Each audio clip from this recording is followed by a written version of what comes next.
It was an eventful weekend in Jackson Hole where the question wasn't whether the central bank will cut rates in September, but by how much. As we know, inflation has been receding and the job market has been stable. So, what might the new frontier look like? We're going to break that all down for you right now on UBS Trending.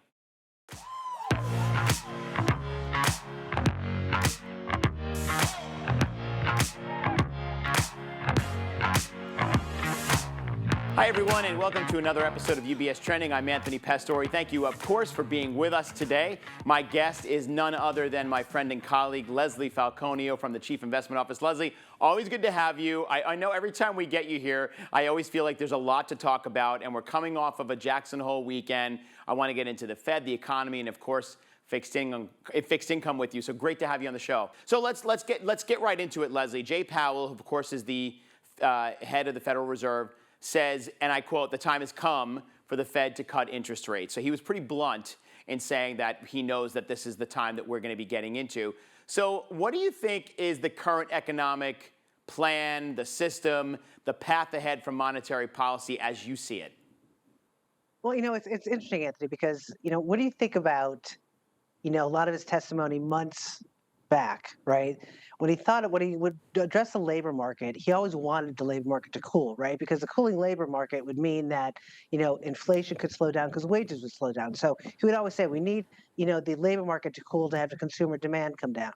Now, as we've had, 13 months of a, on hold Fed and a 5.33 effective funds rate for that, 13-month time period, we have seen a little bit of loosening in the labor market. And, he addressed this in terms of, they don't want to see it cool by any more, which is much different than the dialogue that he had 8 months ago. But he also made the point of while he really emphasized or spoke about, cooling quit rates, lower job vacancies, that layoffs are very low.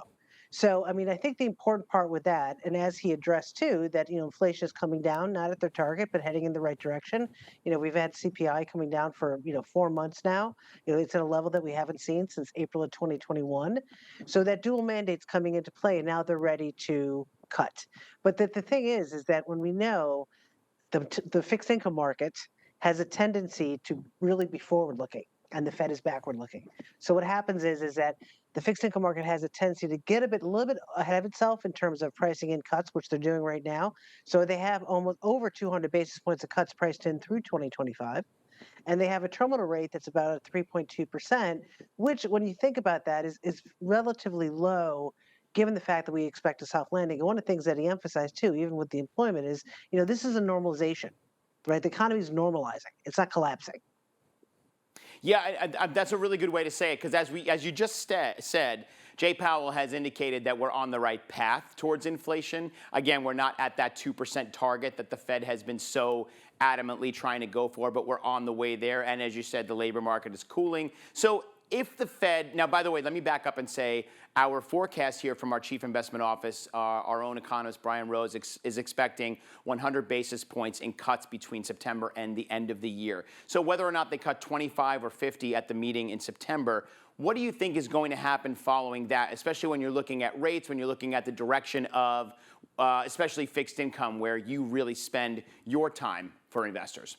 Yeah, I mean this is really important, Anthony. That's actually a great question because let's go back to what I just mentioned. What is priced into the marketplace? And I think that a lot of investors don't realize that the variance that comes from fixed income and interest rates is that deviation of what's already priced in, right? If you have a GDP number of X and it comes in, X plus 10, then interest rates rise, right? If it comes in lower, then interest rates go down. So it's really the variance of what's already priced in. And right now the market is pricing in, as I mentioned, over 200 basis points of cuts through 2025.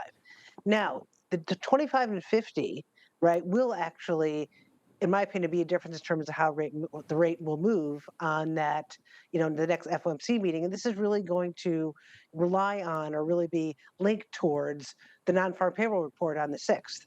So if, in fact, hypothetically, we get, right now, Bloomberg, just a basic Bloomberg projection, right, it's very early, but the preliminary projection is about a 4.2% unemployment rate and non-farm payroll about 150,000.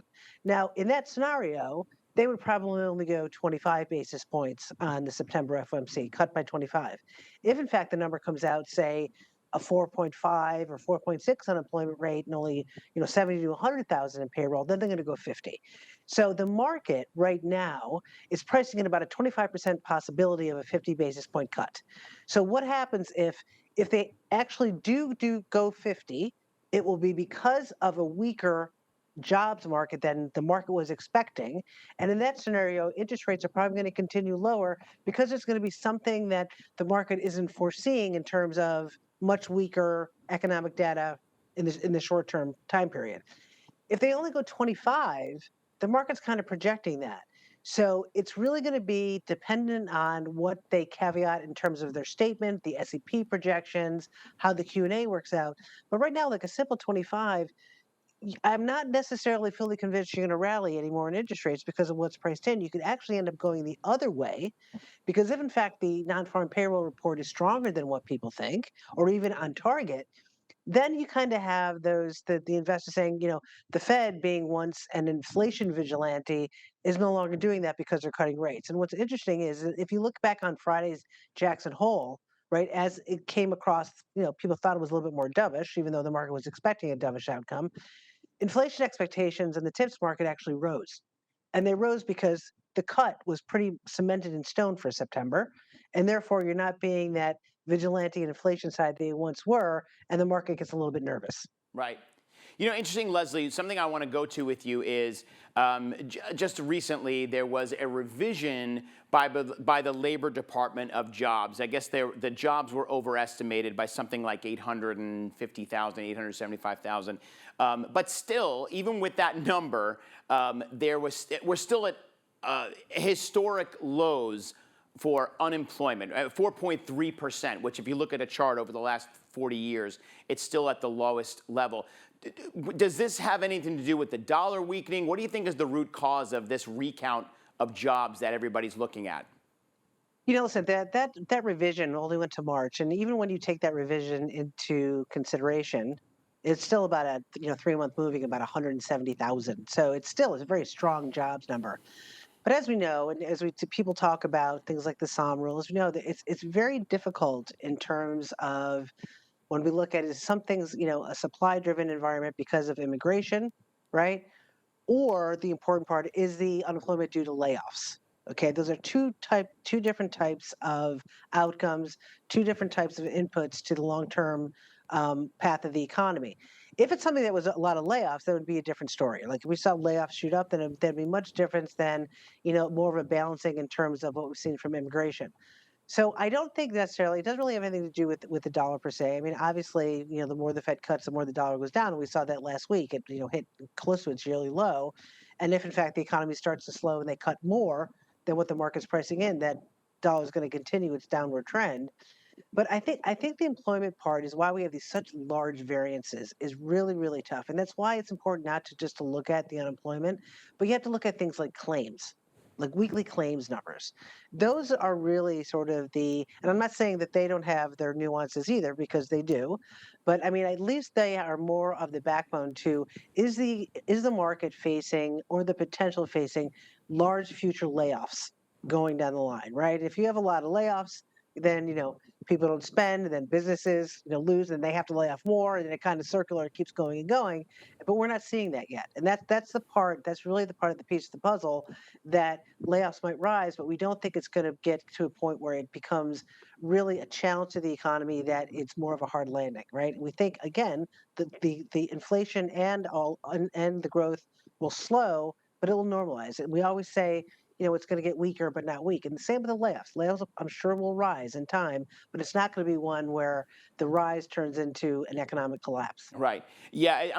thank you for pointing that out. I think when that number first came out, I think a lot of people held their breath on it. But still, when you look at what the actual numbers are and you look at other factors like CPI and the jobless claims, it actually seems to be less severe than what I think a lot of folks were concerned about. And we're still, again, at historic unemployment levels. So, Leslie, let me ask you, because we're looking at, you and I talk about the 10-year U.S. Treasury yield all the time, and as everybody does because it's the benchmark. It's sitting at around a 3.85% or so right now, and it's about 90 basis points lower than it was in April, so only a couple of months. Do you see a more limited kind of scope for gains over our forecast horizon, especially if we're looking at this soft landing scenario to play out. What are your thoughts there? Yeah, I mean, I think you're absolutely right, Anthony. At least in the short term, right? We'd gotten down to about a 366, 365 during the volatility that we saw in the beginning of August. And I do think for the short term, we've kind of played this out because the market is pricing in, a lot of cuts. It is pricing in a very fairly low terminal rate, at least in our opinion.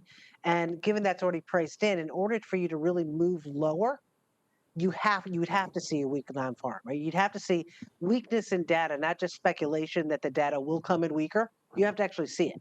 And I think that that's a big difference. And even when you look, Anthony, at some of these credit markets and fixed income, listen, these credit spreads are actually fairly compressed. I mean, lower credit quality and things like high yield are still at a very low level. So while the treasury market might have moved down and said, okay, growth is slowing, the credit market and the equity market, for that matter, is really not saying that, right? It's not saying that at all. It's actually has compressed and it would be on the tighter side. But on a yield sort of basis, and that's what actually this chart's showing that you're looking at right now, on a yield basis, it's actually fixed income is still very high in terms of what we've seen in the past 20, 25 years. So if I could pick up a 5% investment grade corporates, that's still, say, at the 80th percentile over the past 20 years, which means only 20% of the time that they've been higher than they are today. And if you have the ability to lock that in and earn and compound that income, it is a good time to do it, particularly since they're now finally outperforming cash.